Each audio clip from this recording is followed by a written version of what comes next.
É a pior campanha do São Paulo em todos os tempos.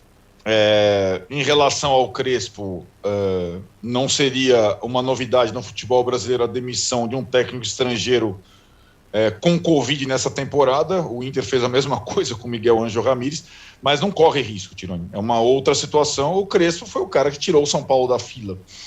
O Crespo deve perder ainda os jogos contra o Corinthians, contra o Bragantino e contra o Internacional. O São Paulo, ao não vencer as partidas obrigatórias contra Chapecoense e Cuiabá, se colocou nessa situação.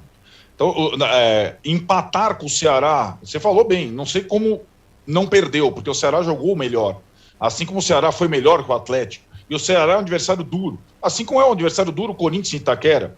Assim como será o adversário duro o Bragantino no Morumbi. São Paulo não tem nenhuma...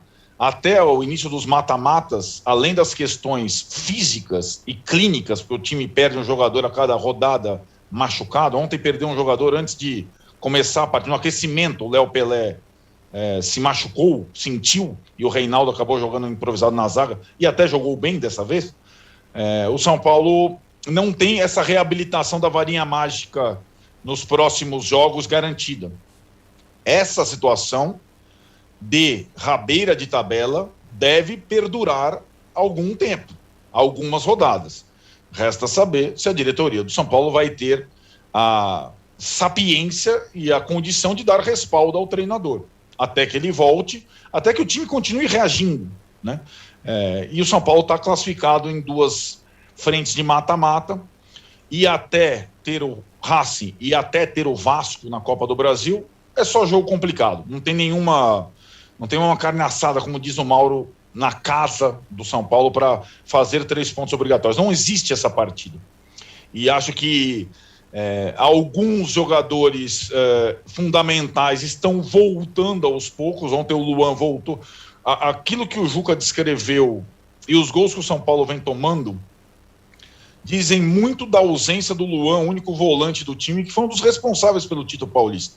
A questão não foi só a falha do Bruno Alves, é como o São Paulo, sem o Luan, permite que o adversário finalize, né? O adversário do São Paulo finaliza o tempo todo. E depois do Volpi ter feito 2 defesas que o Juca citou, o Marlon, que dá o terceiro chute lá na entrada da área, não é bloqueado por ninguém. Não é só uma questão de zaga, é uma questão de proteção do meio. O São Paulo fica muito vulnerável sem o Luan. Talvez contra o Corinthians tenha o Luan, não se sabe quanto tempo. E acho que o jogo do Corinthians é um jogo que, para o São Paulo, tem uma situação peculiar.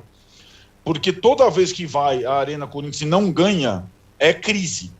Só que o time já está em crise. Vamos ver como é que fica se não ganhar de novo.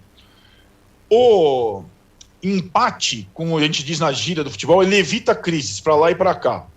Mas dificilmente, como aconteceu, aliás, né, na última vez, São Paulo e Corinthians no Paulista. Mas a vitória ou a derrota, ela tem um peso muito diferente, não é um jogo qualquer, né?